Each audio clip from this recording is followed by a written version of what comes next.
Hi, everybody. Welcome back to Becoming a Therapist. Today I have with me Ari Hoffman. Ari, thanks so much for joining me. You're very welcome. It's my pleasure. I cannot wait to hear about just your life and your practice. You mentioned you live in Israel. That's correct. I moved Yeah. with my family here to Israel about 4 years ago from Okay. Denver. Born and raised in Denver. Went to grad school in Denver. You Okay. mentioned CPCE before we were recording, and so that I was in CPCE in the couples and family track, and that was a hell of a long time ago. That was about 17 years ago. Um, Wow. Okay. Yeah, and yeah, so therapist, and went to. I could just tell you a little bit of my history. I worked Yeah. in community mental health for a number of years, maybe 12 years or so, in different agencies around the Denver area, working with different populations, and then about 6, 7 years ago. I don't know if the math works out, but something along those lines. I went into full time private practice, and I also own a small group practice called Integrated Care Institute, where I have some therapists who work in that practice, and we. It used to be focused on integrated care, and then with COVID, we shifted, and now we primarily work with insurance folks, and each person is doing their own thing. Wow. Okay, cool. So I can't wait to hear about your journey and what it's like just living in a completely different place than, where you're originally licensed and where you're originally practiced. I just want to hear your therapist origin story. How did you get into the field and what just brought you to the field of therapy? Great. Well, I enjoy telling stories, so let's see if I can Okay. make this a good story. Okay. My therapist origin story starts with me not wanting to be a therapist. My dad was a psychodrama therapist, Okay. and so when I was a kid, so not only was he a psychodrama therapist, but his office was in my our home growing up. So like, Oh, wow. before I get into this, I'm just curious, how do we feel about profanity on this podcast? In a Oh, it's quote. okay. It's okay? Yeah. Great. All right. Okay. Yeah. So when I was a kid, I'd come home from school, right? I'm like, go from school, toss my backpack on the couch, and I'd hear, "You stupid idiot." And it would be like, "Oh yeah, okay, like dad's in session." It was like very normal, right? Because I'd hear it, from the other side of the wall. And I think that well, I'm sure most of my childhood I had no interest in becoming a therapist. Um, I really wanted to be a pilot. I've loved airplanes since as long as I recall, and I still really enjoy airplanes. Um, so yeah, I wanted to be a pilot. As I got older, really into later high school, 16, 17. Um, so I went for high school. I went to a Jewish boys boarding school off of West Colfax in Denver. Um, and so when we had time to ourselves, we would often go down to downtown. And in fact, just a little segue. I'll tell you how we got to downtown. Sometimes we would take a bus to downtown, but other times, West Colfax used to be full of used car lots, and they would let you Okay. take cars for test drives without like the owner of the car lot. All you had to do was give them a copy of your license. So we give a copy of the license, and me and a bunch of guys would get in a car and just head downtown and go, just go hang out in downtown for a while. Bring the car back a couple hours later, and it was totally fine. So anyway, so we'd go downtown. We'd often go to the library, and I find myself more and more gravitating towards psychology oriented books. And when my friends are taking out novels, I remember I took out some book on like music psychology and something. It's just like human development. I kind of organically, or it felt organic, started to grow this interest in the human condition. Um, uh, you know, okay, so 16, 17, I graduated in 1999 from high school. I spent another year in the boarding school. It's a Talmudic seminary, so I spent another year just primarily studying Talmud, and then I came to Israel for about a year to study Talmud here in Israel. It was there that my wife and I got engaged, and then we got married, and we got married really young. We got married at 20 years old, um, and came back to Denver, got married. We're setting up shop in Denver, and now I have to figure out like what am I, I kind of did things backwards. I got married, and then I decided to figure out what am I doing with my life and how am I going to make how am I going to make a dollar. Um, Yeah.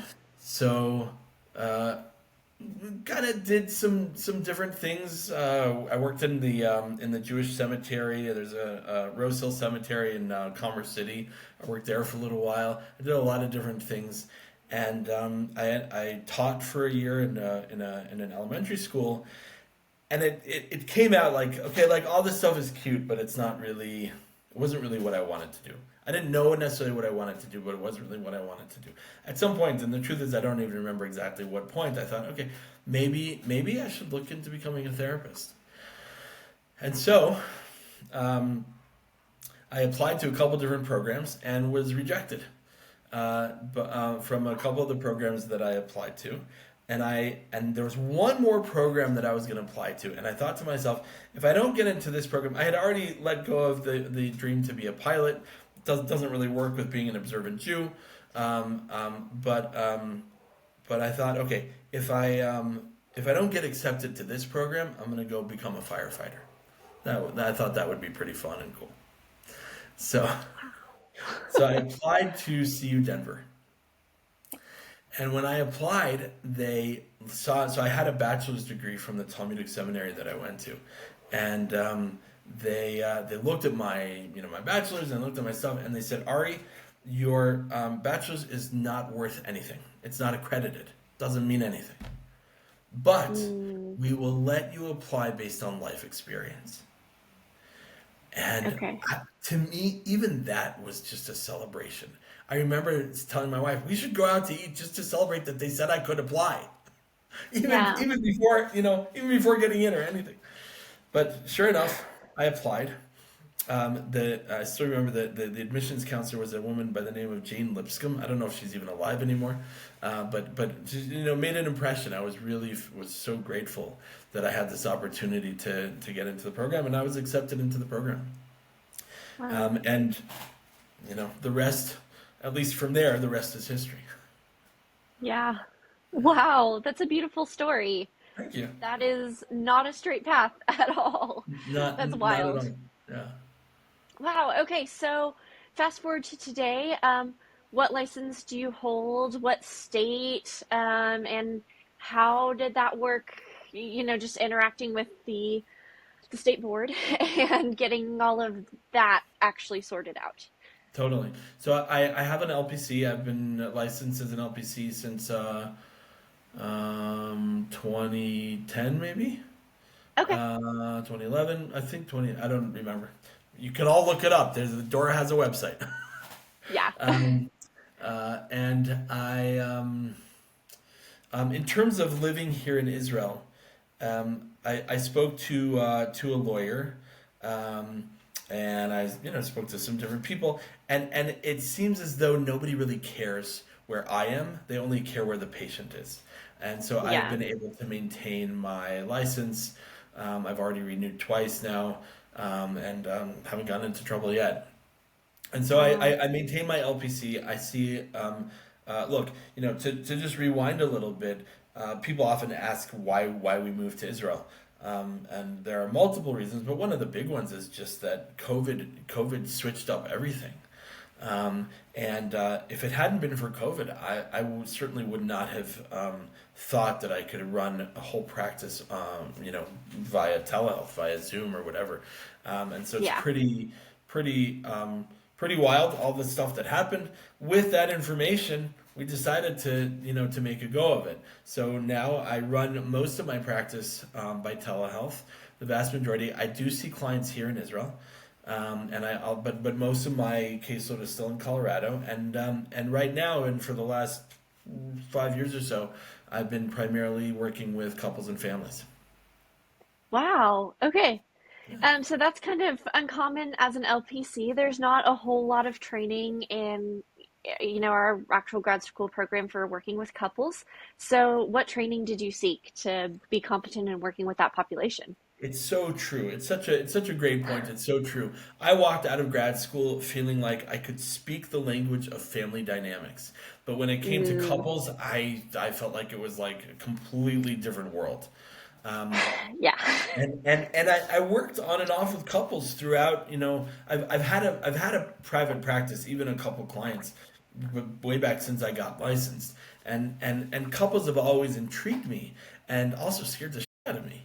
Um, and so I really went on a journey of this classic private practice pursuit of finding my niche. Okay. Um, um, at first, I thought kids, and I did. I worked for probably 10 years, about on and off for 10 years. I worked with kids, Wow. kids and families, and that was really the population that I walked out of grad school believing that I was gonna work with. Hmm. And I learned something interesting over those many years working with kids, which is that I'm reasonably good at working with kids, but I really don't like it. It's not that fun for me. Um, Getting to the point of like acknowledging that was tough and painful. This was part of my identity. I am the guy who works with kids. I'm really good at working with kids. I'm that guy. But getting to that realization was challenging, um, but in the long run, very helpful. So after I let go of this belief that my niche was working with kids, I started to explore a little bit. So I said, yeah, my niche is working with teens, older kids, because little kids was tough, but older kids maybe, and that wasn't it. And then I said, my niche is working with, um, which is kind of a classic right now, working with adults with trauma. Okay. Okay. When I got trained in EMDR, which was back in 2012, Oh, um, wow. Okay. yeah, EMDR was really sexy. Really like, oh you do EMDR, that's so cool. And you had to have a license and it was a whole thing, and it's like, and Yeah. now EMDR is like, okay, it's like 7-Eleven. It's like, okay, there's another EMDR therapist on the next corner. Big deal, right? I still Yeah. think EMDR is awesome, and I really enjoy working with using EMDR. But so there was a time where like, okay, specializing in working with trauma and EMDR, was like a thing. But I realized that really wasn't lighting me up. I'll Mm, tell you, I got a little bit of a segue, or kind of diversion. I thought for a moment, I thought about specializing specifically in people who had survived car accidents, who had PTSD from their car accidents. Because I have to tell you, oh, I've had these multiple experiences using EMDR with people in car accidents, and it's so hot.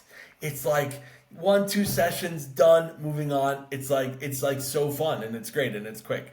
But yeah. that wasn't it either. Finally, I circled all the way back, and I said, you know what? I think relationships are fascinating. I'm really compelled by relationships. I'm really interested in them. I think I wanna try couples work again.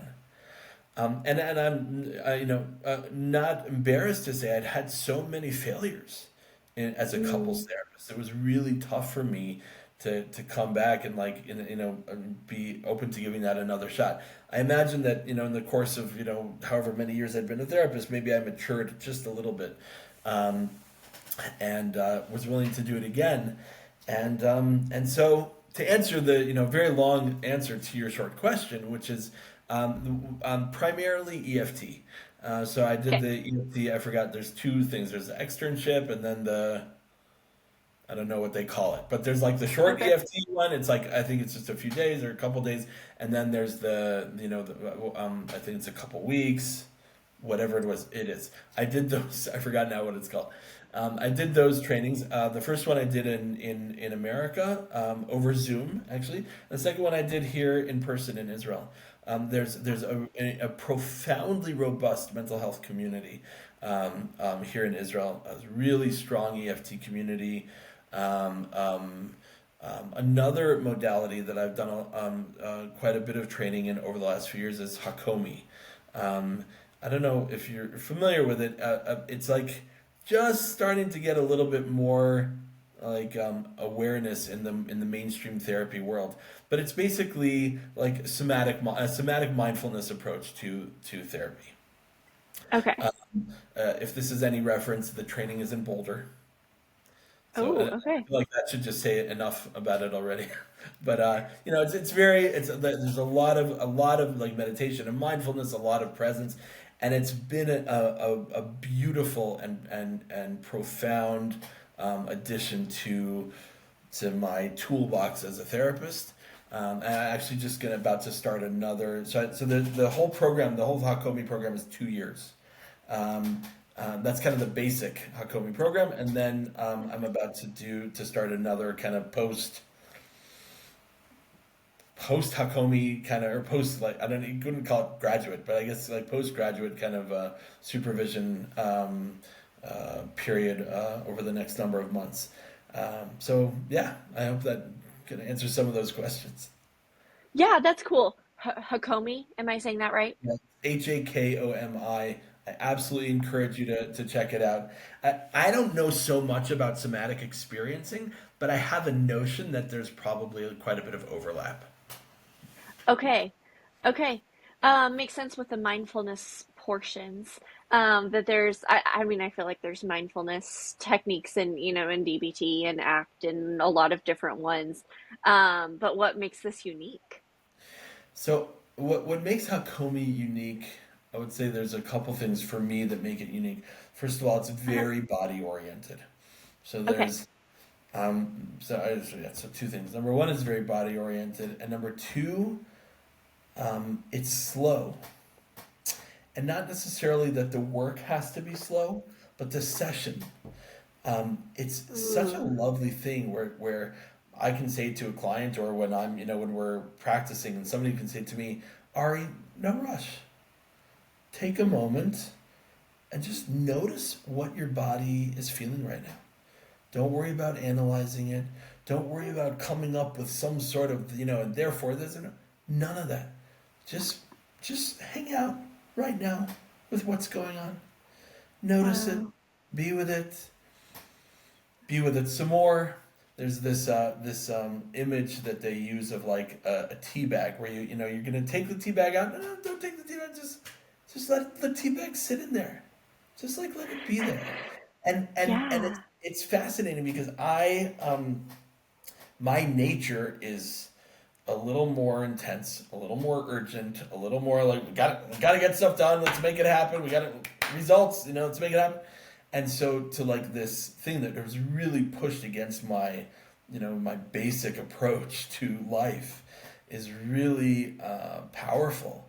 And I think there's often this fear that I have, which is like, well, what if nothing's happening? What if nothing's happening for me? If I tell Mm. my client just let's just hang out with this for a minute. What if nothing's happening? And you know what? I've been using Akomi now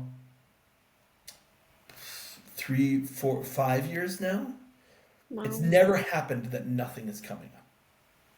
Mm. There's always something. There's always like Hmm. there's always something, and maybe there's like a little bit of it's like maybe there's nothing, but it becomes okay. Everything is very organic. Everything is very like it's not chill because Hakomi sessions can be profoundly intense.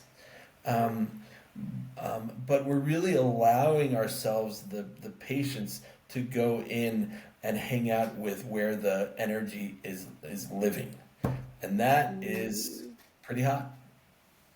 Yeah. Wow. I love how you describe that. It does feel like this deep, I don't know, like it's just this deep emotional experience, just this deep awareness. I can't put my finger on it. That's cool. Yeah, yeah, yeah. And it's interesting because after all my training in it, sometimes I also have a hard time putting my finger on it. But I would say some elements that I really appreciate about it are it's both very respectful. Okay. It's just a very Yeah. beautifully respectful modality. Um, it's it's patient. Mm, I used the word organic before. That's one of the core concepts of Hakomi is yeah. organicity. But we're really like we're working with the client. You know, I remember that there was a lot of time in, especially in my earlier years of being a therapist, that I felt like I was, a therapy session means I'm going to put the bridle on the client's head. I'm going to take the reins and we're going to yank and we're going to pull and we're going to push and we're going to, coax and cajole and we're going to get you out of your, your unhealthy patterns. None of that. Yeah. None of that. We're going to work Yeah. with the energy. Wherever the energy is going, we're going to work with the energy. We're going to ride that energy. We're going to go there together. We're going to walk together. It's so much more, and the work that is, that is done from that place is really, really powerful work. And so yeah, it's cool. Wow, that is really cool. Yeah, I mean, what a cathartic experience for them, you know? Yes, yeah, yes, Yeah. and Yeah. for us when I've done some work with my current therapist is a Hakomi therapist, and I, and in the training we do a lot of like dyads with like a third witness kind of to and Yeah. God that like just it's powerful stuff. Wow, that's cool. So I Yeah, want to bounce back to the EFT work as well. please, yeah. Like we talked about, like it's, very often uncharted territory for folks. I think even MFT interns, like the bulk of their hours are individual hours, just because that's a lot of just what's coming in. And so I'm curious, how do you identify that EFT cycle of like, I feel, I do, so you do, and you feel, and I know I kind of butchered that.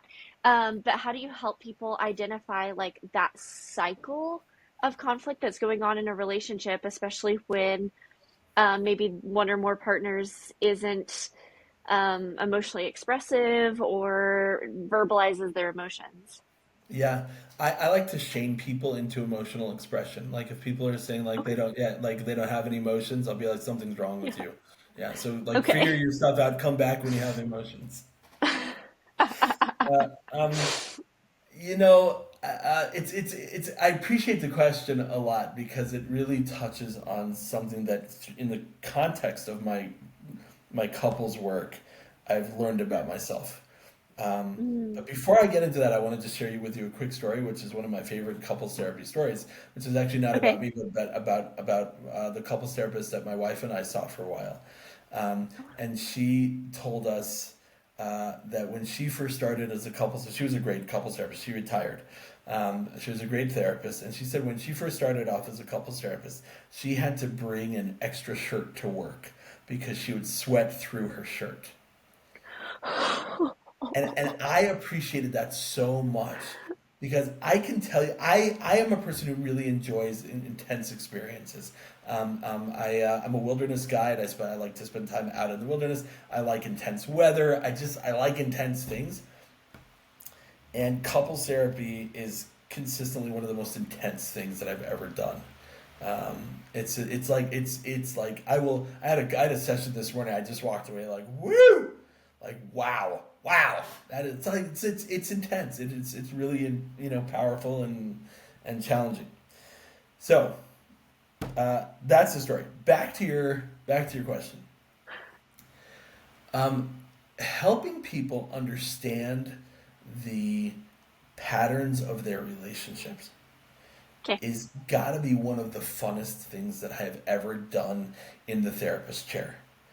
I love patterns. I love helping people see patterns. Um, I love being, taking a step back and just watching an interaction happen and trying to pull out, okay, we know, right? We know this, this classic element of couples work, which is content can change, but patterns rarely change, right?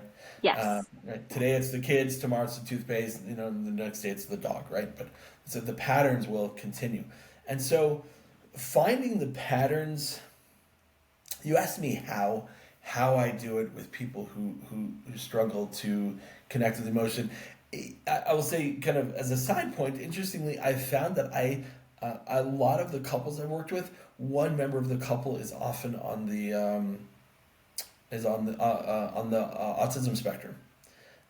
And I Mm, didn't engineer my practice like that. It just happens to be that I've worked with a lot of people where one or both of the partners are on the autism spectrum. And lordy, that's fascinating and challenging. Um, and so really, for me, despite all my kind of meanderings, I'm actually a very grounded person, especially as a therapist. okay. I'm not interested in fluff. I'm not interested in like ephemeral things. Hmm. Brass tacks. Let's bring it down to like a world, that we can both speak about. And so if I can start with the pattern I'm a little less concerned about the emotion in Okay. the pattern, because if I can present the pattern, I can plug in emotion, right? So I can say, like, the pattern today was something along the lines of